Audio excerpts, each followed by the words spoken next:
COVID, what happened is because everybody was so anxious that people started going to the clinic more often. This overworks doctors. So I came up with these courses which actually teaches people to manage their basic illnesses by themselves. You don't have to rush to the doctor if your child gets cold, cough, let's say even diarrhea, dysentery. You can manage it on your own entirely. This would decrease the pressure on the doctors. Welcome to another episode of Yana TV, where we have authentic conversations with impactful and conscious people of Asia. And as we are starting 2025 and everyone is thinking about their New Year resolutions and how you want this particular year to be, I thought we should reflect on what happened a few years ago and lessons we learned from that, and how can we make this year the best year yet. And today with us in the studio, we have Dr. Priya, who is a medical practitioner, and we will be talking, at least we start with what we all have learned from COVID and the lessons and how it inspired her work. And then how can you also really look again at your New Year resolution? 2020 taught us a lot about ourselves and the world. We realized that we have to come together as humans. I'm a medical practitioner, but now I'm a holistic wellness practitioner. And what I realized is that during COVID, not only were patients going through this tremendous anxiety that you could go to a clinic for common cold and come back with COVID. And till date, that is the situation.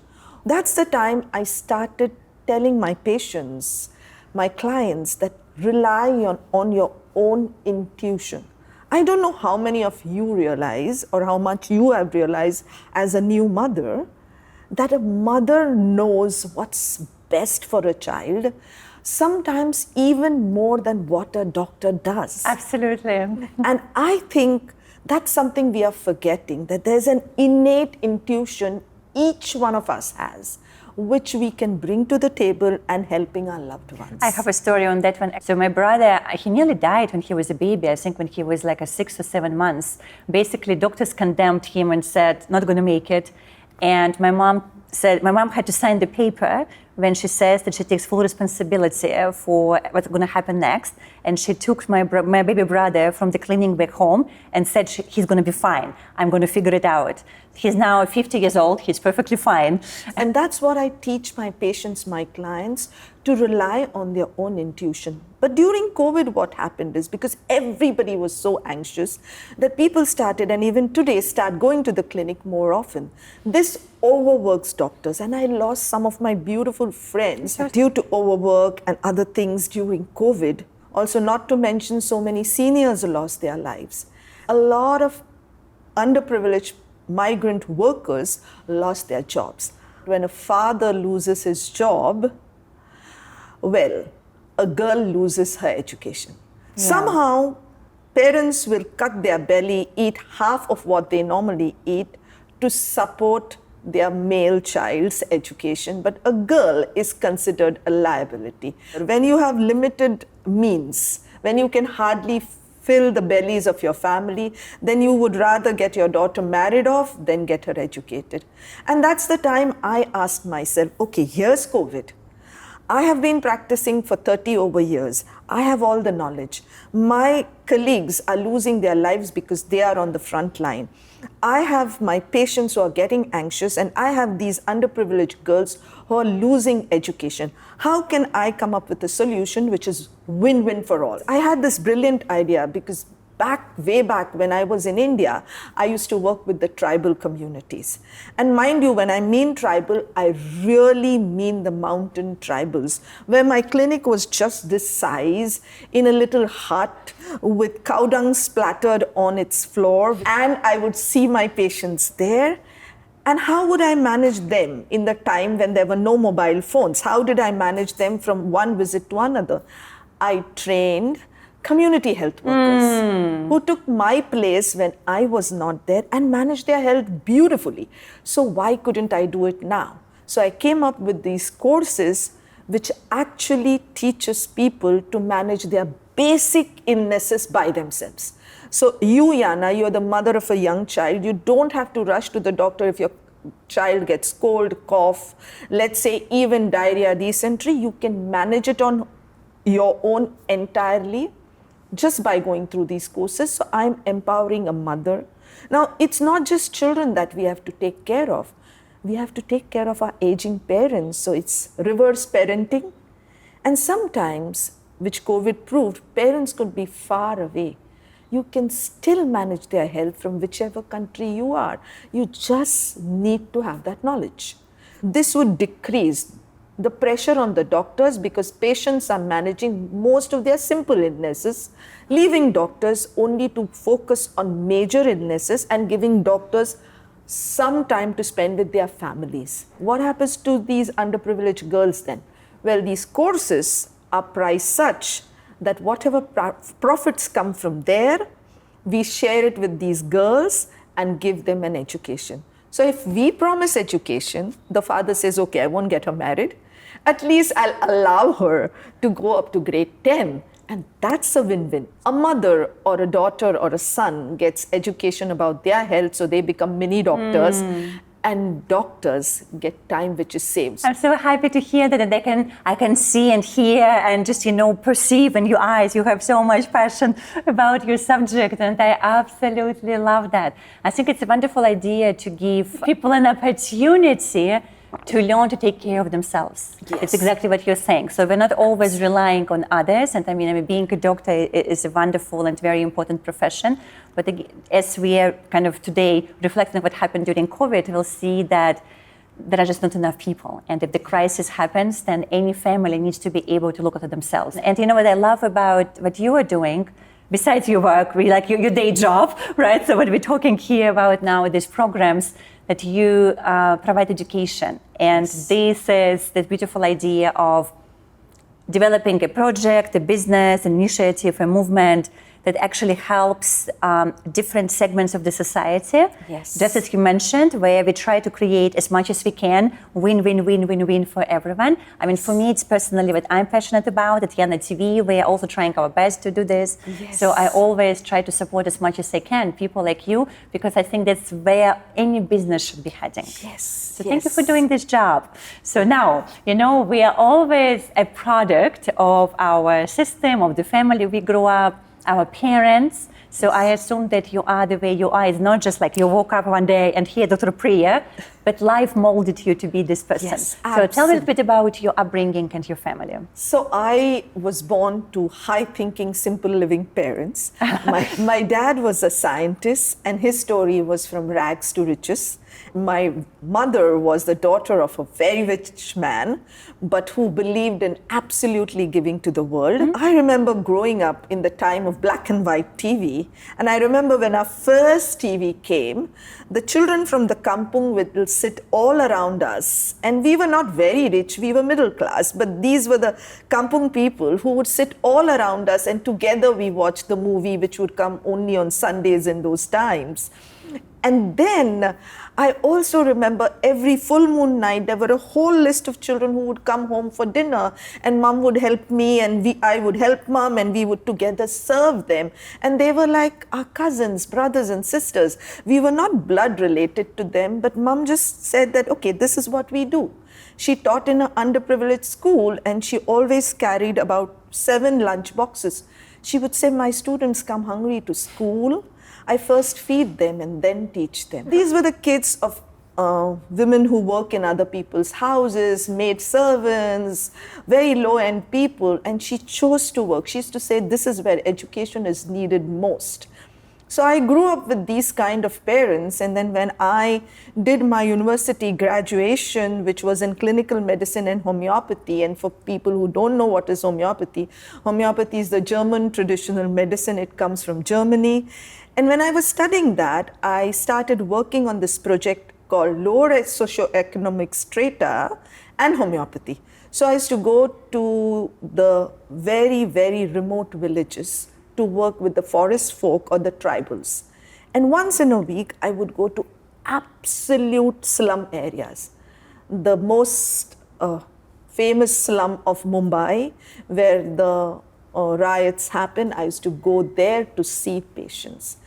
And I'm talking about tribals who would wrap up berries in torn cloths as my fees to me.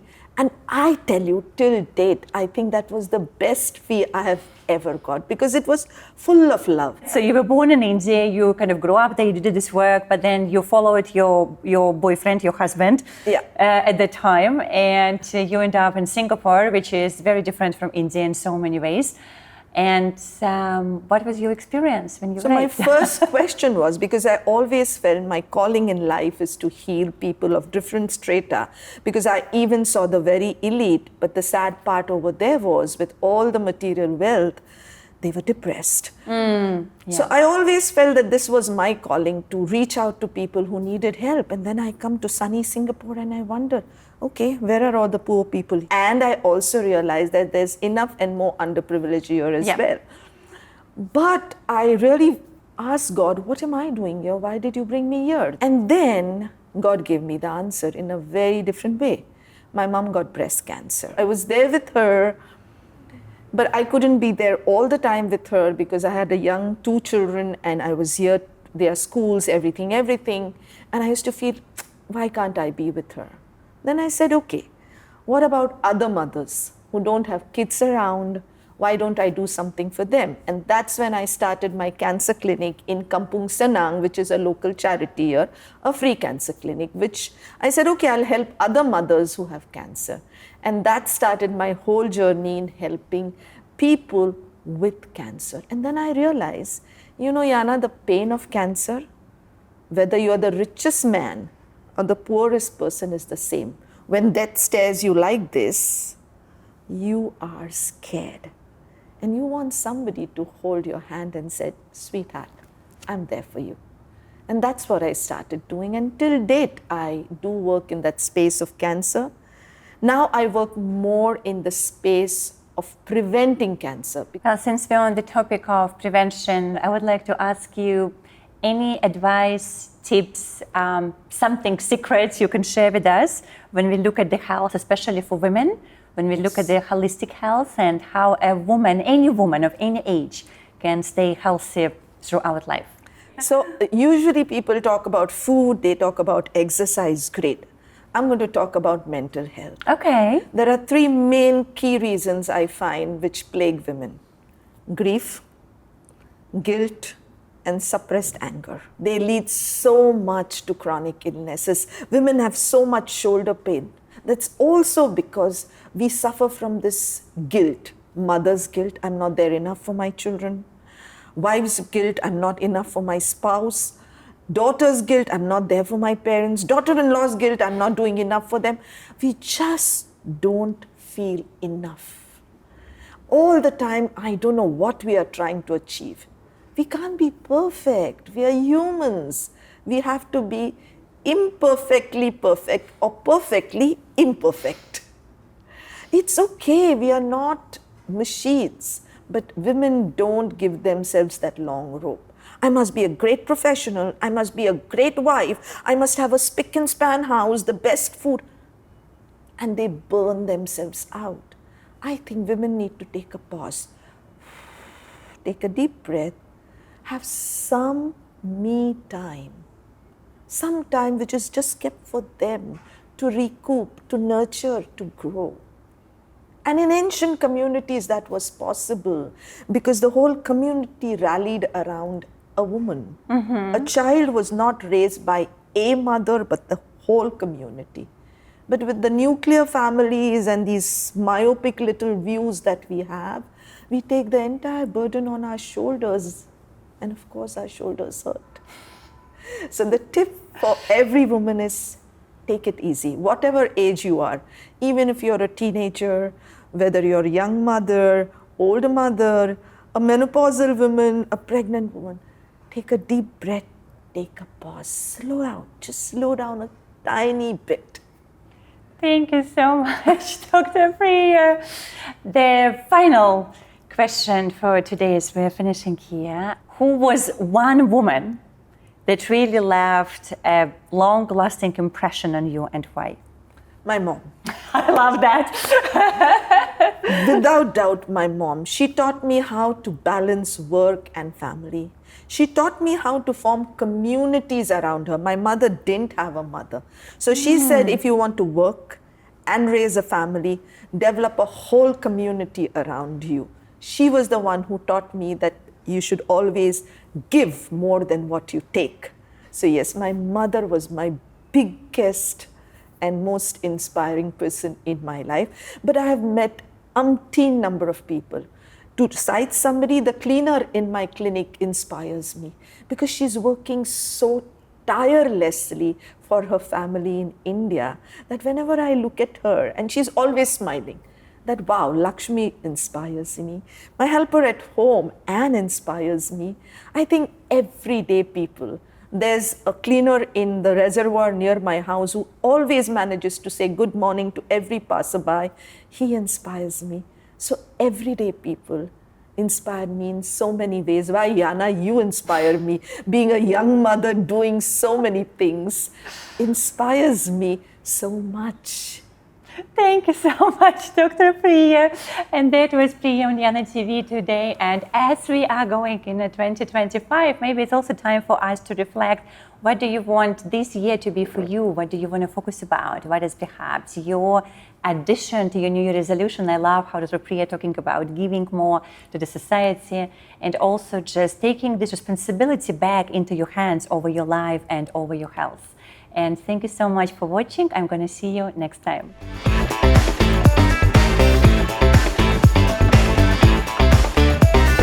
I'm getting goosebumps as you're sharing this. I'm like, what do you mean girl consider liability? I have a daughter.